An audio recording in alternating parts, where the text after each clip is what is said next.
Okay, so we're going to have a look at finding a customer from a CSV file.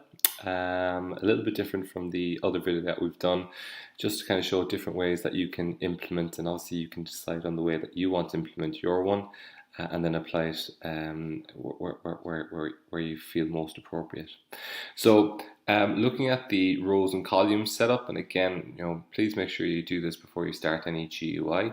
Obviously, you can see I've got rows 0, 1, 2, 3, 4, 5, 6. I've got 4 buttons. I've got a column span of 4.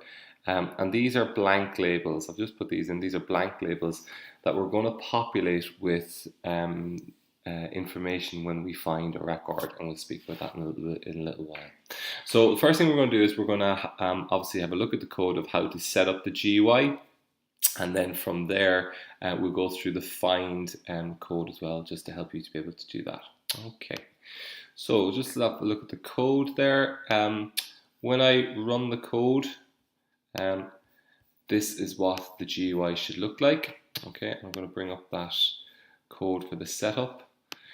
So you'll be interested to know there that in this GUI there is no variable. There's no entry boxes, there's no radio buttons, there's no drop down lists. So actually in this one we actually don't set up any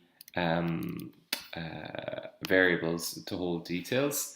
So you can just see it's just basically all the labels and the buttons. Now I talked about the blank labels here. I haven't created them. They'll be created when I find the customer.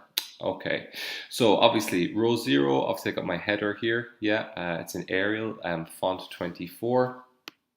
Just the thing to note there is that the column span is 4, because obviously we've got the 4 buttons there. Pad X and pad Y, just to give that bit of spacing there, is 20 and 10, and obviously you can play around with that to make the one that suits your GUI. Row 1, I've got label first name, label last name, label gender, label email, label birthday, and label mobile phone.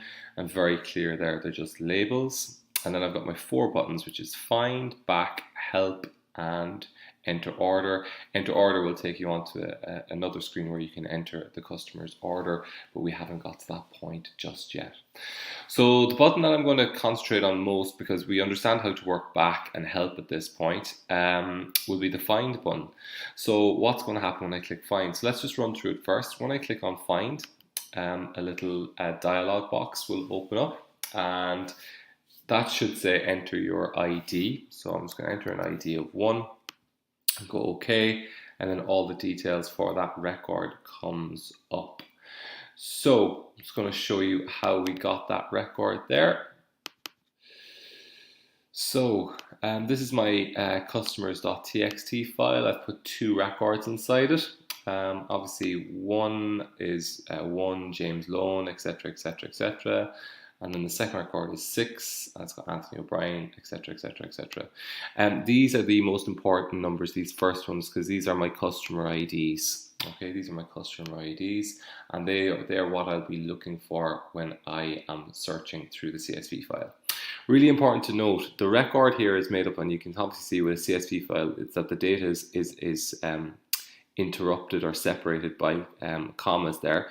We have 1, 2, 3, 4, 5, 6, 7 pieces of data per record. But when I reference these, the first piece of data on record is at position 0, then position 1, position 2, position 3, position 4, position 5, position 6. And it's really important to note that, and we'll be making use of that as we're going through. So the main button that I'm concentrating on is just the find. And as you can see, when I click on find, I access the function find member, and the first thing that happens is this new GUI component that we haven't done before. It's called a simple dialog box, and it's called an ask string. All I simply do is we put in the title of it, and then we ask the question. Now, as I said, that should say enter your ID or enter your name, and obviously I just create this variable called customer ID. And that when I put in the customer ID and hit OK, then that will take on whatever value has been entered. Now, when we're looking for a record, really important to note a couple of things there. First thing I create a variable called found, okay, and the first thing I do is I set it to 0. Now, 0 means false, so obviously before I've started any find or finding of records, then obviously I'll set that to 0 because that is false. When I do find the record, obviously then I will set it to 1. So then I open up the customer.txt file in read mode. Okay, I'm going to set it up as a CSV file. And what I'm going to do is I'm going to put every piece of data is going to be taken from the txt file and placed into a variable called reader. Now, what I'm going to do then is I'm going to do a for loop. Now, a for loop is a loop that will loop through each record individually. So when I go through the for loop first, it will look at all the data in the first record. So this variable called row will take on all of this data here that is highlighted in blue. Okay. When it loops through again, it will then go on to the second record and take all the data from the second record and put it into row. Okay. So what happens? So let's have a look. It'll go through first. Okay. And the variable row will take on all of the data from the first record.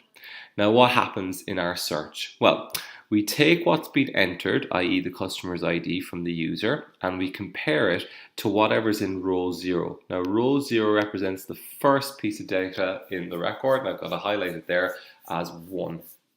Now, if what the customer has entered matches what's in row 0, okay, row position 0, then we change found to 1, okay? What will happen then is we're going to create a number of labels, okay? So let's talk about these labels. So obviously there was no labels here at the start, okay? If found becomes 1 and I found a record with that customer ID which is unique to that individual customer, then all I simply do is I set up these labels, okay? Now they're just a simple label component. You've done them previously. We just give it a name. We call it the label with a capital L. We place it into whatever frame we're working in. And this is the important thing. In all the other labels that we've been looking for, we've always gone text equals, and we'll have the quotes, and we'll put in something in the quotes, such as mail down here. However, this time we'll just put in whatever data is in row 1. So in this sort of situation, if the record has been found, row 1, the data is James. And in the second record, row 1, the data is Anthony. We'll do the same for the surname. Now, let's just have a quick look at the gender. So we save genders as radio buttons. And we remember in radio buttons, we give each radio button a value and we'll store it as that value. So obviously, you can see that there's 1 in position row 5. So it's 0, 1, 2, 3, 4, 5. And what we're saying is that if row 5 is equal to, and remember these are strings that we're dealing with, then we create another label and we give the text of that label male rather than putting in 1. Else we'll put in the text as female rather than the data 2. Then for email, birthday and mobile, we create the labels again. Okay, and obviously we put in the data in those positions. So email is in position 3, so that's 0, 1, 2, 3. That's the email, jlone@yahoo.com. Birthday is in row 4, so it's 0, 1, 2, 3, 4. And obviously you can see that's the 3rd of March 2017 or the 5th of May 2015. Okay, and obviously you can see the mobile phone is in row position 6, which is at the very end of the record. Then we close the file. Okay, now we just have to make sure that we say, well, what's going to happen if we have not found it? Okay, so if we've not found any data that's been entered by the customer, then we have to try and show a message. So how do we know that? The reason why we set up found is that obviously if found is still 0, so if we've gone through all the records and we've never made found 1, i.e. the data that was entered would never match the first element of a record, then found will always remain 0. So once we've closed the CSV file, come out of the for loop, we just say if found equals 0, we just do a message box saying error, try again. So if I put in find, and if I put in 2000, quite clearly there's no record with the 2000 in it, it'll just give me an error to say try again. Okay, So hopefully that makes sense, and hopefully now you'll be able to go and apply that in any circumstances to find records from a CSV file. Brilliant.